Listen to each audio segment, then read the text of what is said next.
tell us a bit about the journey of like unlocking features of YouTube and actually using them to their advantage. Everything sort of starts in the northern hemisphere and then falls down. What would I say to those channels? The most valuable tool is... I think the main message from this podcast will be that when you start a YouTube channel, it really is a marathon, not a sprint. My recent travel to London, I didn't know that our market in London was that big. I knew because of stats, but you know, when you look at stats, you just see 5%, 10%. You don't see actual people until you like plug in like, hey, this is not just a percentage. These are actual people who are living in a different continent. Hi, I'm Hannah, known online as Fabulous Hannah. And I'm Simi, known online as Tamago2474, and welcome to Making It, a podcast for creators by creators. We're both YouTubers ourselves, and on this show we talk with other creators about their journey to success and what they've learned along the way. Today we're joined by Mpumi Ledwaba, whose focus on promoting wisdom and wellness has helped countless people all over South Africa and beyond. But where to even begin when describing Mpumi? I'm going to have to just read it off right here. She's a serial entrepreneur, a public speaker, a podcaster, a writer, a YouTuber, and more, on top of being a wife and mother to 2 young children. We're also happy to be joined by her husband, Brendan Praise, a multi-genre musician, pianist, composer, producer, as well as being the person behind the camera and in the editing bay, who actually helped Mpumi get started on her channel.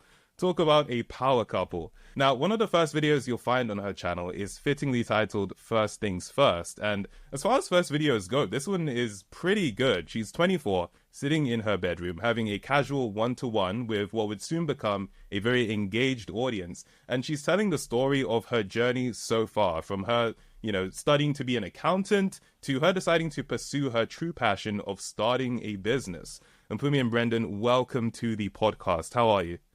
Geez, what an incredible introduction. I feel like everywhere, I should take you with me everywhere and you should introduce me wherever I go. I'd be happy to. Okay, it sounds like a lot of travel. And Brendan, how are you? I'm very well, thank you. Such an honor to be on this podcast with you guys. And yeah, hopefully we can learn something from you guys. Absolutely, Yeah, definitely. absolutely. So, just on the note of your first video, could you tell us a bit about that moment, deciding that you're going to upload and start this YouTube journey? Sure. I think I'll probably let Brendan speak on the technical side, but for me, it wasn't even about that. I wasn't a consumer of YouTube. I thought YouTube was just for music videos at the time. I know I was a little behind, but my husband he loves research. He loves watching stuff. So he knew what was happening in the YouTube world. And a lot of my audience on different social apps were like, you should start a YouTube channel. And I was like, what am I going to say? How does it even work?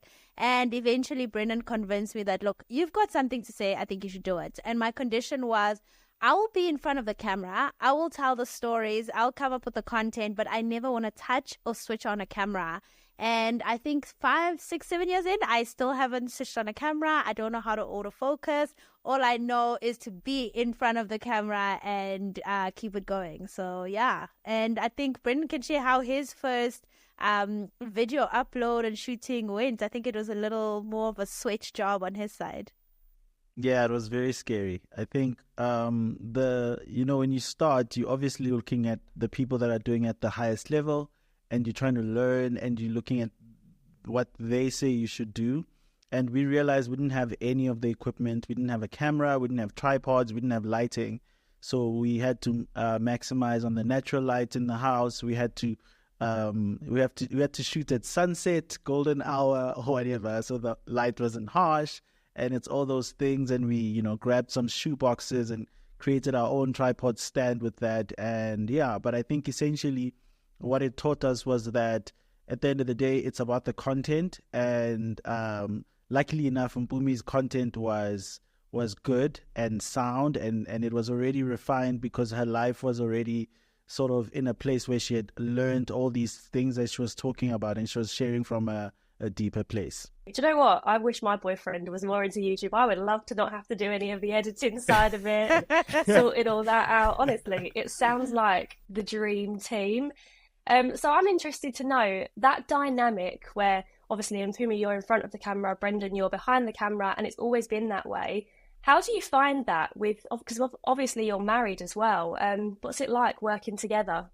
Sure, it is really, really, it really, really is hard. But I was talking to a friend yesterday, and he actually gave me the stats that apparently couples who work together stay married longer or stay married. You know, the odds are there's a favor for working together. But during the process, it does get really hard for us to separate work and home.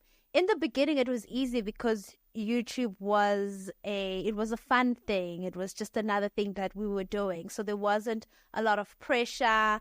Brendan had his career going. I had my business, my salon business growing. And so a lot of things weren't dependent on my YouTube channel working until we saw the opportunity and the growth. And I'm very interested in the business world, and Brendan is very interested in production and the highest quality. So now we've got two people.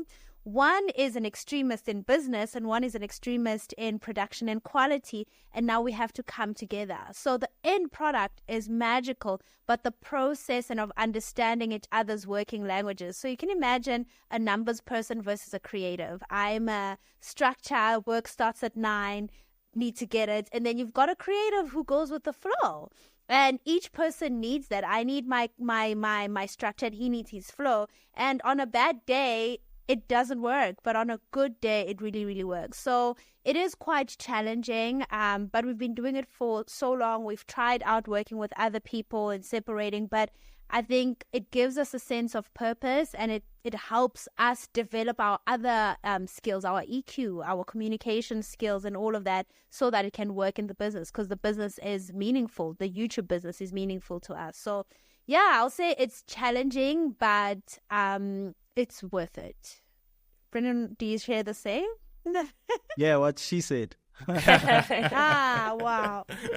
No, that's really cool, because we have had creators on the past, particularly Jade Beeson, who mentioned that she sees there being two types of creators. There are sort of the planners, the more strategic people, and then the more creative people. And so it seems that you have found a way to, combine those and really make a good team that works together. For the listeners at home and the viewers, could you tell us a bit more about your channel, what you do, and what your goals are for the channel in the content you create? Sure. So it started, when I started, there wasn't really this 5-year plan of this is how it's going to be. I think when I entered, it was what is happening. And everybody at the time was vlogging. And naturally, I thought that, well, that's what I have to do. But my first video, First Things First, was an introduction, which I guess it's the breadcrumbs to what I'm doing now, because I now have conversations, and I didn't know it then. At the time, I just thought, you know what, let me introduce myself before I get into this vlogging thing. And then I started vlogging, and it was fun to a certain extent, but it never really felt like home to me. Brendan always had to be there. And if he wasn't there, all my content was either blurry or I'd miss moments, because I like being present. And I had to start finding my own niche within the YouTube space, because I was growing frustrated that this is what's expected of me, but this isn't really me. And I started playing around with, let's have conversations together. I think we did some Q&As together, which eventually became a docu-series called Our Love Journey. And then the Wisdom and Wellness podcast started as also conversations with other people that I would invite, that I was interested in their journeys. So each thing has built up, and the way that I view my channel now, I almost look at it as a production house, if I can call it that, for lack of a better phrase or better word, where I come up with concepts and we create them. Like I said, the I Love Journey docuseries and the Wisdom and Wellness podcast, and we've done some cooking shows. So I've got this network is the word, this network where I produce these different shows. And so versus trying to treat it as what other people are thriving in, like I've seen vloggers who excel at vlogging and I can't get there, and I decided, well, maybe let me not try fit in the box, but how can I use this platform the best way that speaks to me, that feels natural and comfortable for me, but also serves my audience and makes the most out of the YouTube platform. And so getting to your question, what you can expect on my platform right now is a whole lot of podcast conversations where I invite people who are doing exceptionally well in their respective fields, be it an actress, be it a another creative or a business person, and we just talk about the journey of life and uncover their purpose and tools that we can share with the audience on how to be the best versions of themselves. And I should actually change it to wisdom and wellness, but Mpumi Ledwaba still works. It still works. We love that personal branding.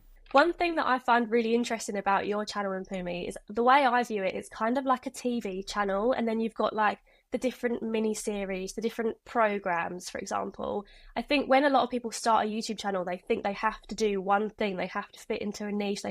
You hear it all the time. I'm going to find my niche. I'm going to find what I'm going to have to do. I think your channel is a perfect example. If you don't have to do that, you can spread your wings, try out different things. Is that something that you've consciously tried to do to try and find what you enjoy the most, or do you kind of see what performs best on your channel and think, okay, I'm going to run with that one? I think it's the best of both worlds, and Brendan will jump in here. So he's got the gift of forecasting because he loves doing research, so he can kind of tell where the industry is going, where the YouTube world is going. For example, I think when we started, when we were still doing content, long format was working, but he quickly realized that people's attention span is getting shorter and shorter, and we need to adjust our content to that. So those are some of the things that we implement where we do our research, what's working, what's not working, and then we implement it into our vision. So personally, I'm a risk taker. I like trying new things until I find the thing that works for me. So it is a whole lot of that where I didn't know I have interviewing skills. I didn't know that I can hold a conversation. But through trying it out, I realized, okay, I'm good at this. This is a conversation that sparks me up and, keeps me going. This is more receptive, but I need to add a little bit of this. So it's a combination of trying out, finding what feels home and natural to me, but also listening to the audience. And as much as we don't, what's this producer's name? Rick Rubin. He speaks about the audience comes last. And the whole concept of that is, yes, we must take feedback from the audience, but don't create necessarily for them. It has to feel natural for you first. So it's a combination of that, what feels home and natural and easy and exciting for me, and then also bringing in the audience. At the end of the day, I still have to serve them, okay? And then we bring in Brendan's forecasting skill. So it's really a combination of a lot of things, and that's why it's a journey. So there's no stop saying, hey, I figured this out. Things are constantly changing, or I'm constantly changing and evolving. My audience is. So it's a combination of stuff that makes it work. And sometimes it doesn't and we stop, and sometimes it works and we continue. Yeah. Brendan, do you want to add on that? Yeah, definitely. I think one of the things we try to do is really, my job is really to focus on how are we presenting the content. So Mpumi will obviously have all these ideas, and my job is to see how can we present these in the best way so that they can flourish on the platform, because as you guys know, the algorithm it continues to change. So the analytics are there to help us and for us to see what's happening and how is the audience receiving the content. And sometimes the issue is not the content, it's the way that it's being delivered. So it's our job to see and to make those adjustments and to say, like for instance, we had gone more to back to slightly shorter content where we do like 8 to 12 minutes, but then you put out a video for 22 minutes and you realize, actually people are now starting to retain a lot of this content, and the retention is a lot higher than it was before. So maybe there's a shift in the algorithm. So then you start to then work on that, and now you put out your next few videos to be slightly longer, and you see that there is a change. So it's just about trying different things and being open, like Mpumi said, to seeing, to making mistakes, to having a video not do well. You can't live on the analytics page, obviously. A lot of the content sometimes has to feel like you're doing important work. It has to feel like you're trying to contribute something into the world as opposed to just playing the game. So finding a balance between really being on the know in terms of what's happening with the numbers and how are people receiving the content in terms of when are we posting it, how long are they watching it, but also, is this something that we believe in? Is this something that's actually making a difference? If we took off our content from the platform, would people miss it? And sort of striking that balance, I think, has been really the key thing for us to do. Right. I think it's super interesting what you just said actually about if we removed our content from the platform, would people miss it? That really gets you thinking about the purpose of your content. It's not just uploading for the sake of it, but actually trying to have that impact. And I think that's really cool. Another thing you mentioned earlier is about, there's the algorithm side of what does the algorithm like, but you're also trying to keep in time with the audience trends, not just in terms of what's popular, but what do they actually like? What are they looking for? You mentioned that you started noticing longer videos were actually becoming a bit more popular, and so you were more comfortable making those longer videos. When it comes to actually noticing those trends, what tools do you use? Like in the analytics, what specifically are you looking at? How are you like sort of predicting, okay, I think this shift is happening in this direction? So obviously YouTube Studio is it's your best friend. So every time we put something out, we look at how it's doing. Personally, I'll go in there and I'll see in terms of growth, how is it growing as a video? Again, the retention time, how long are people actually watching this video? And so, but I'm also subscribed to a lot of content creators that actually sort of do research on what the algorithm is doing. And so they'll sort of announce whenever there's an announcement, because I don't know where these announcements happen, but I follow a lot of creators who will say they've started doing this and they've started doing this. And then I'll tell Mpumi, I'll say, hey, Mr. Beast says.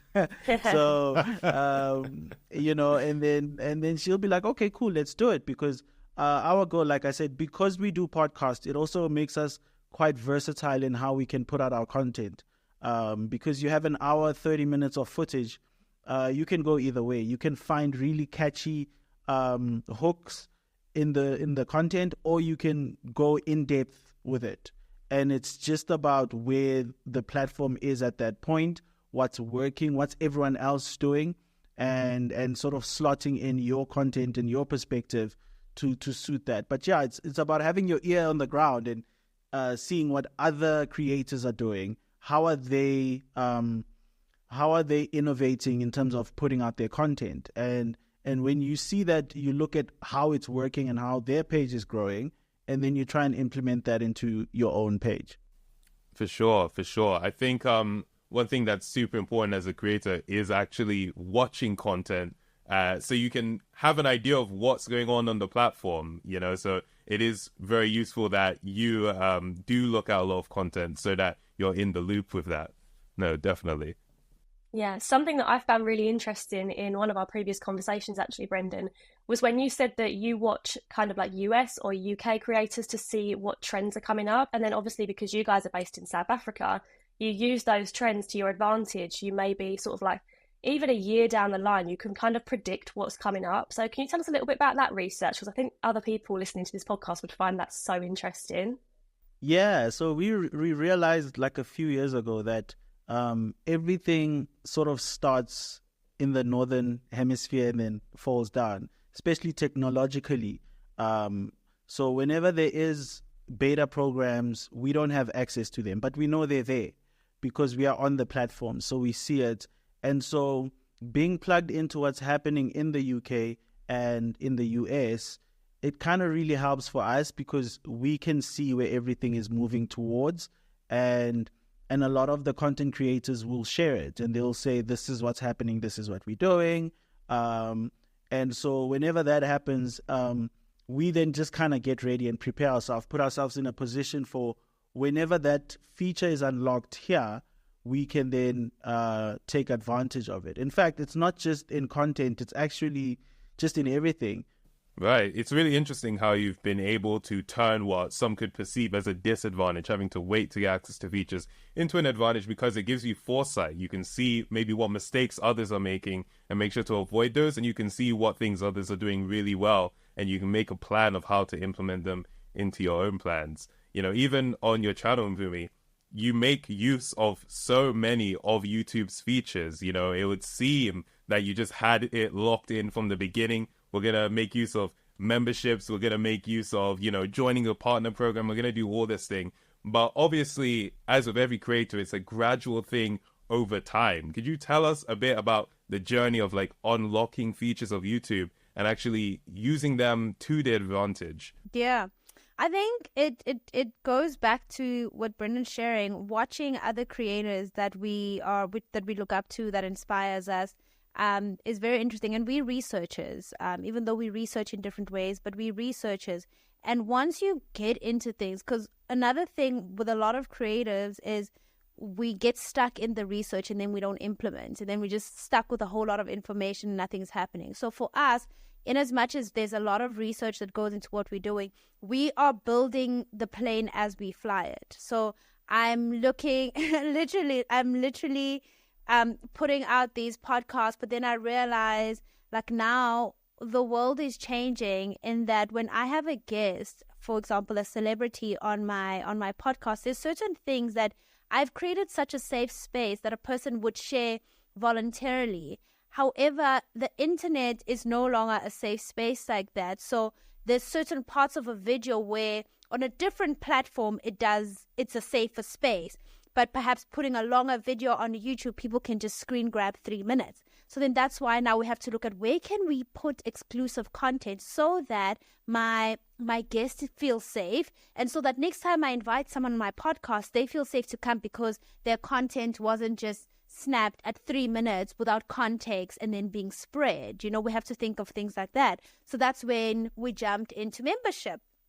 So now on YouTube, we probably have like 10 minutes of a video where we know that our guest is safe, is protected, everything is in context. But in membership, people who are paying get to have the full thing. But I also know that my guest is protected. And also people want that community aspect. I realized during COVID, a lot of us went into shells, and I think a sense of community was lost. And in the beginning with my channel, it was all about my story, my becoming, my purpose, how to do this. And then post-lockdown, a year or two in, I realized that my number one need that I'm fulfilling is a need of community. People need a community, a space of belonging, like-minded people together with. And that's what membership offers. It's like-minded people who come together for the purpose of learning about wellness. So with your audience, Mpumi, are most of your audience based in South Africa, or are they global? I think my global reach is growing. We have, majority is South Africa, but second on the list, I've got Botswana, our neighboring countries. I've got Botswana, I've got Namibia, I've got Zimbabwe, and we're starting to have footprint in the UK. I actually realized when I was there that a lot of South Africans moved from South Africa to become to live in the UK. So there's a huge South African market in the UK. We're starting to penetrate the US market. So little by little, we're getting footprint all over the world. Yeah, but majority is still in South Africa. Are you guys kind of like planning a strategy to become more global, to get more viewers in the US or the UK? Brendan, why are you blushing? No, because I don't think we're planning a strategy, but like I think the world generally now is so much smaller because of social media. So like Mpumi said, there's a lot of diaspora in every country. So everyone wants to feel that they belong and they want to get in touch with where they're from. And so that's a great way to enter every country's market, is through people who actually, you know, are championing you. And I find that a lot of, like Mpumi said, a lot of the girls that move from here to the UK, and, you know, it's obviously a culture shock. Their best friend would be Mpumi and Mpumi's podcast. That's how they keep to the ground and how they remember who they are and what they relate to best. And then they share it with a friend, and then that friend shares it with their husband, and then the husband's like, oh, she's got a husband. Her husband is a cool guy. I'll watch this channel. And it's kind of like a ripple effect. So it's not something that we planned, but I think it's just the nature of growth. If you can get to a higher level in your own kind of space, then you start to infiltrate other spaces. Yeah, I just wanted to add on with what Brendan's saying. It's exactly how it happened. But my recent travel to London, I didn't know that our market in London was that big. I knew because of stats, but you know, when you look at stats, you just see 5%, 10%. You don't see actual people until you like plug in like, hey, this is not just the percentage. These are actual people who are living in a different continent who are interested. And so when I visited when I was in the UK about 2 weeks ago, I got so many DMs of people asking, hey, can you do a meet and greet? Can you do a meet and greet? And so when I met a friend there, I'm like, I should probably do a meet and greet here, you know, because you don't think of it as actual people until you're like, there's actual people here. So now our strategy is gearing towards how can we start tapping in physically in the global market. So before we were happy with, you guys can come here, but why not go there? Why not tap into that? And probably a medium to long-term strategy, but now it definitely is a strategy. It wasn't a strategy before. It is always so interesting to actually be able to see how global your audience really is. Sometimes when I'm live streaming, I'll ask people, what time is it for you? Because I know people are tuning in from all sorts of different time zones. And I'll just realize, wow, I have people from Thailand, I have people from South Africa, I have people from all over watching the videos. Obviously, you see it, like you mentioned, you see it in the stats, but it's not until someone comes up to you and says, hey, I like your stuff, that you realize, wow, this really is all over the world. So yeah, that's really cool. Hannah, you recently traveled yourself. Did you have any sort of experience like that? Or have you had that kind of shock of like, wow, people are watching from all over? It was actually, I've had a few people, like when I've been on holidays and stuff, like a girl, I was on holiday with my mum and dad and I was in Cape Verde. And this girl came up to me and she was like, oh my God, I love your videos. And my mum and dad were just stood there like, we're literally on holiday. What is going on? It's crazy. But when you see people, when you meet them, and you do just kind of forget when you see their usernames, you see the comments. Obviously, it means a lot. But when you see them in person, you think, oh my goodness, my videos are actually making a difference to these people's lives. And it might not be such a drastic difference, but sometimes they might just need that 20 minutes or hour-long podcast to listen to distract them from normal life. And it is kind of like building a friendship with your viewers. One thing with you and Mpumi that I'm really interested to hear more about is, obviously you decided to dive into podcasts, but I know before you did that, podcasts weren't actually very popular in South Africa. And is that because you kind of realised that other people were doing it in different countries? You decided, actually, I'm going to do this, I'm going to start a podcast. What are the benefits that you found from doing that and from uploading that long form content? Sure.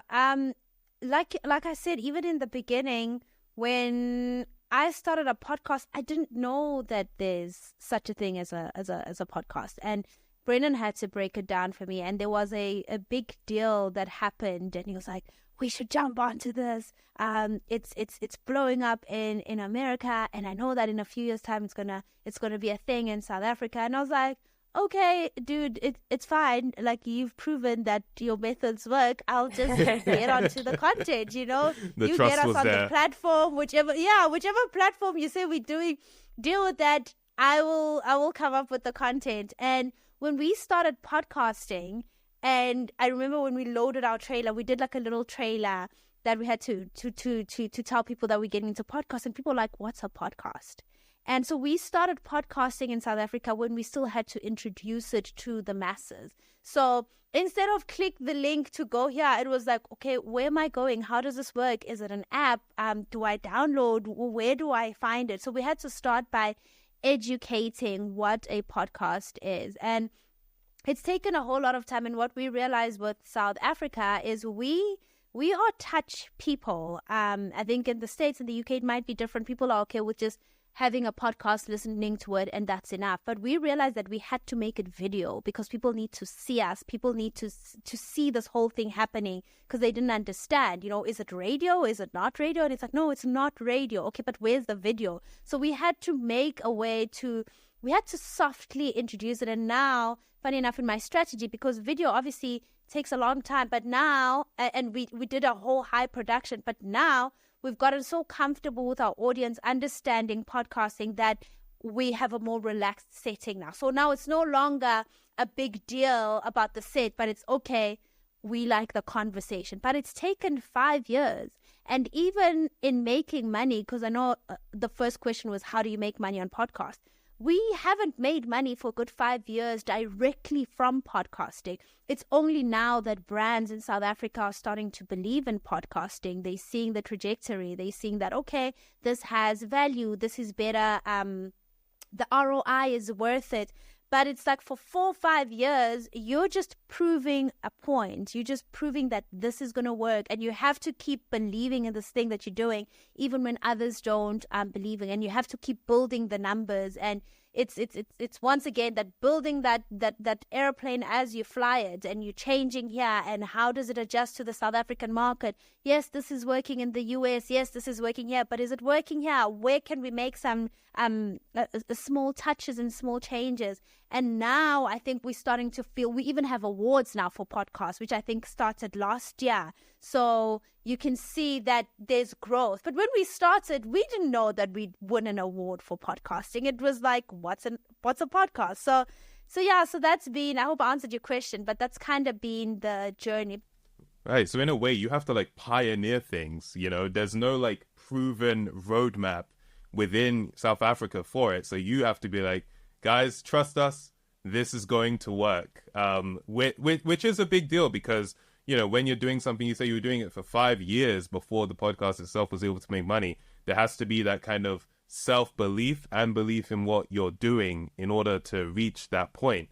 And I think the idea of introducing things to people is no small feat. I mean, if we go on to things like, you know, joining the YouTube Partner Program, for example, a lot of people don't know what the benefits are. And so having heard you speak about that, they'll be able to know, oh, this is something that would actually be beneficial for my channel. Could you tell us a bit about what it was like when you first got accepted into it? And do you think there was like a tipping point that enabled you to get accepted into the program? Sure. Getting into the program, firstly, we have to be honest about money. We need money to film this. We need money for the cameras. The camera I'm using now, I bought it because of the partnership, you know, and that's what it's such great value to be able to up and level up your production, but being assisted in that, because a lot of people, in the beginning, you're not making a lot of money, but also you're looking at creators who've already clocked it and they've got the high quality. And it's like, how do I get there? I think at that time, I wasn't so invested in my analytics. It didn't really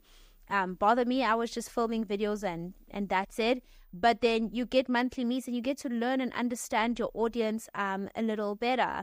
And then the networking, I'll always emphasize on networking, having events, monthly events or classes where I also get to share what I know. I'm reading The Diary of a CEO, and Stephen speaks about that if you want to be a master at something, you have to teach it. You know, you first learn it, but the more you teach it, you become a master at it. And I think the classes, and even this gives us the opportunity where you feel like, wow, I'm getting more confident in this thing that I'm doing because people actually want to know about it. So those are small value adds that you don't really consider. But when you look in hindsight, it's like, that's where I got my confidence from. My confidence was built from that, being recognized that I can actually educate on the space. And then there's the physical needs. I looked up a lot to Patricia and Patricia Bright, and we got to meet Patricia Bright, and she came to South Africa for our end year function,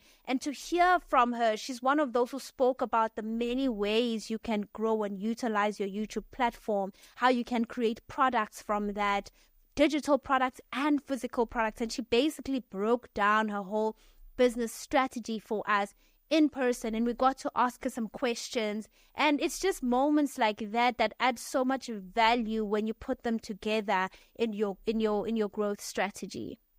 I think the main message from this podcast will be that when you start a YouTube channel, it really is a marathon, not a sprint. You really do have to be in it for the long run, and there's so much good that can come out of running a YouTube channel. You know, it's not just creating and uploading a video. Like you say, there are digital products, there are physical products.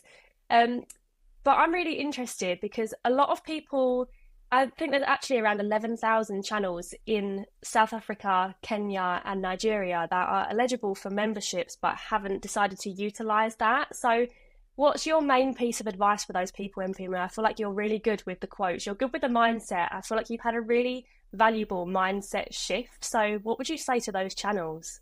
Sure. I think what would I say to those channels? The most valuable tool is community. And another thing with community, when people are in a space, when you create a safe space for people, like-minded people, where we know, okay, we come together because we like cameras, or we come together because we like wellness.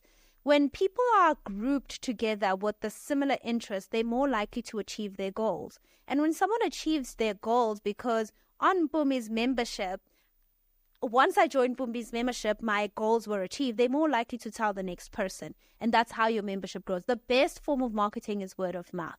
So in doing that, and even what's also valuable in having a membership is having the feedback. But it's not now feedback from critics, because when you open it up to everybody, you get a lot of critics. Some people just have something to say and they've never done it before, or they don't care about you. They've never complimented you. But when you create a membership, you create a safe space where these people are willing to spend $20 to listen to you. So when you ask them, hey guys, should we add A or B? They give you such valuable feedback that you can put back into your membership to add more value back to them. So it's just like value from them, value from you.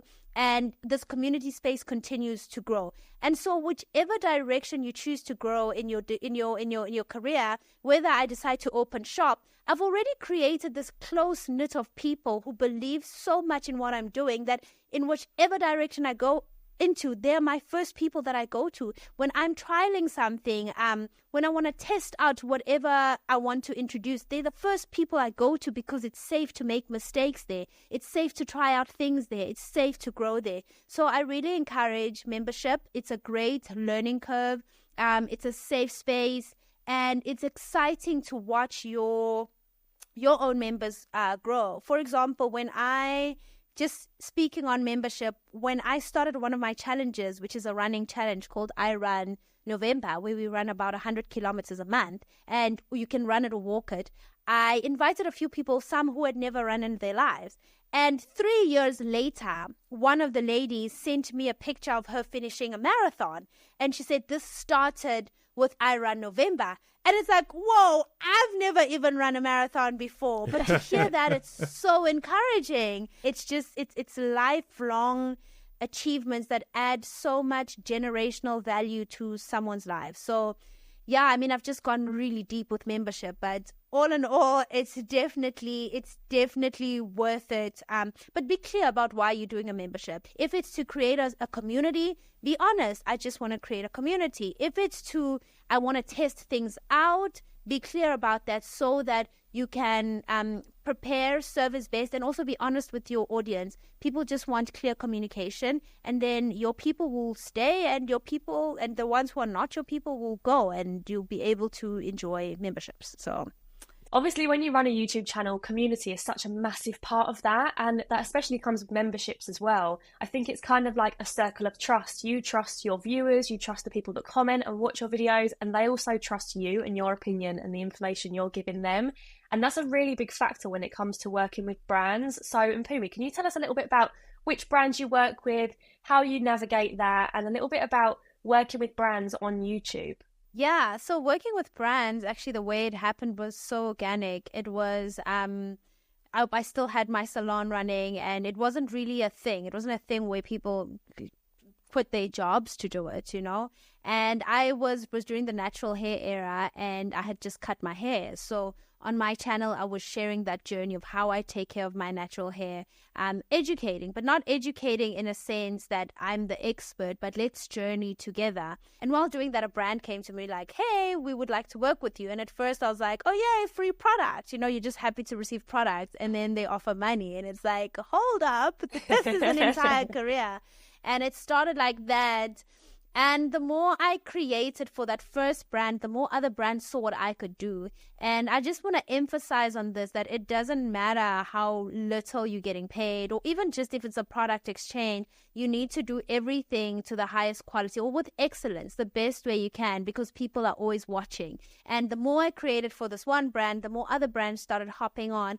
And how I ended up closing my salon after lockdown was when I had 1 month and I got a brand campaign that I could do in a sitting in my house that paid me more than an entire month of a salon. Obviously, considering the overheads of a salon, the expenses, I was like, I can do this in my house and make this amount of money. But obviously, it doesn't just start that way. It's how much value can you give? And because my community trusts me, they trust my recommendations, I'm certain of my ROI, like that I do bring a return on investment for brands. So working with brands has been amazing. It started by getting a script and this is what you do, but now it's evolved.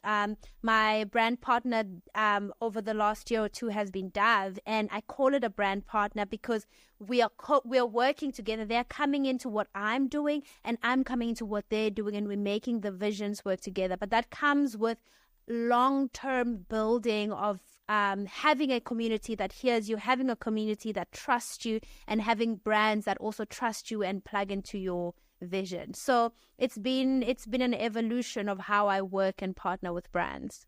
No, that's fantastic to hear, because a lot of creators nowadays, especially seeing how other creators are doing it, do aspire to work with brands and stuff like that. So to hear that you haven't only worked with brands, but truly become a partner where you can help shape the campaigns as well is very aspirational. Another aspirational aspect of what you do is that you've managed to build your channel, build your business to the point where you have a sort of team of people that help you produce the videos and produce the content that you produce, because you do produce a lot of content. You have the podcasts, you have the videos, you even have events you host. Could you tell us a bit about how you went about growing that team? Because that's something a lot of creators struggle with. Like, where do I even begin? It is hard. It is hard working with a team, but I've had to kiss a lot of frogs to kind of find my prince or my princess team.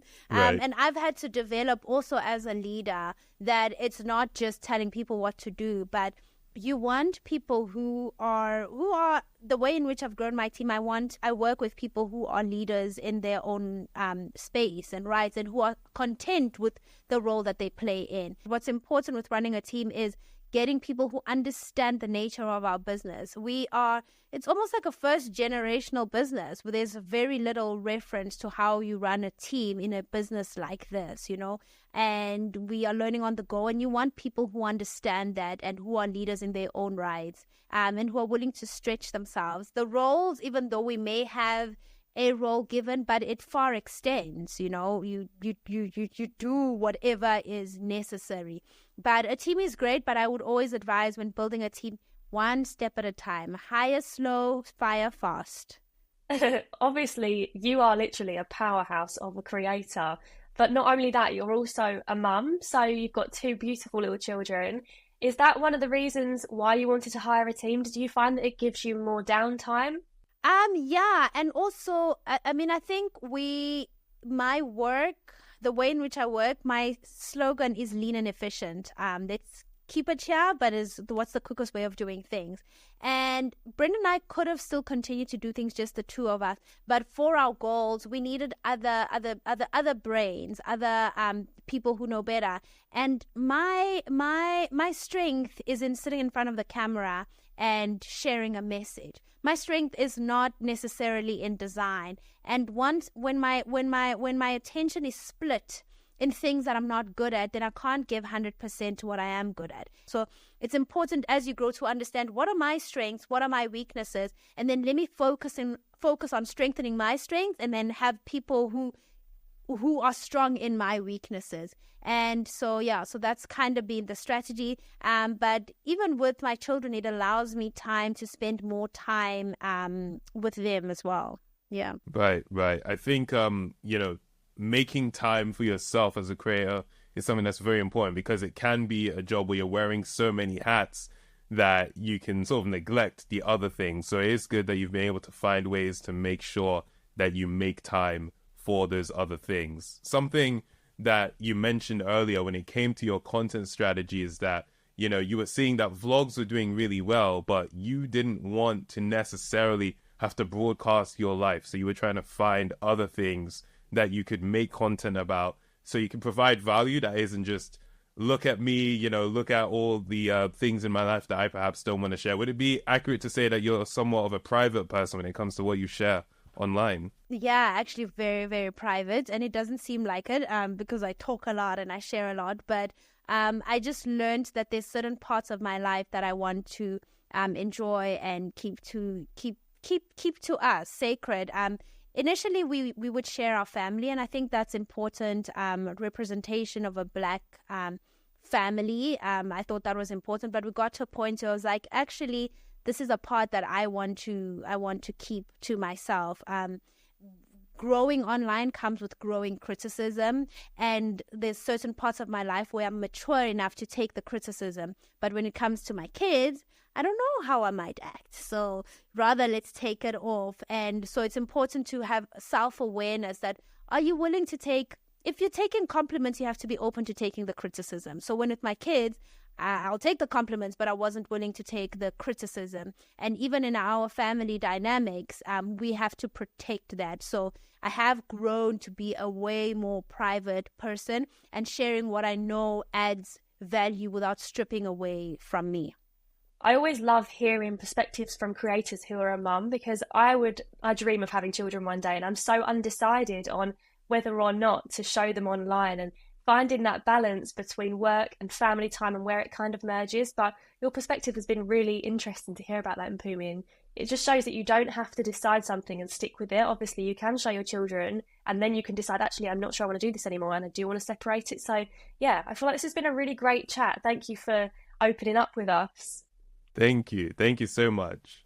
No, it has been incredibly useful. So thank you. And thank you, Brendan, as well, for sharing the more technical side of what you do. I think having this balance between the two of you has been like invaluable to the viewers. So thank you so much. If you want a deeper dive into the topics we've covered today, we've included some helpful resources in the description below. And there you'll also find a link to Mpumi's channel so you can check out her awesome content. And don't forget, you can also listen to this podcast on the go. You can subscribe to the YouTube Creators YouTube channel, or you can listen to the Making It podcast on YouTube Music or wherever you find your podcasts. Thanks again to everyone for joining us on this episode of the Making It podcast. We hope to see you again soon. It's been great. See ya. All right. Sweet. Awesome. Thank you, guys. Bye-bye.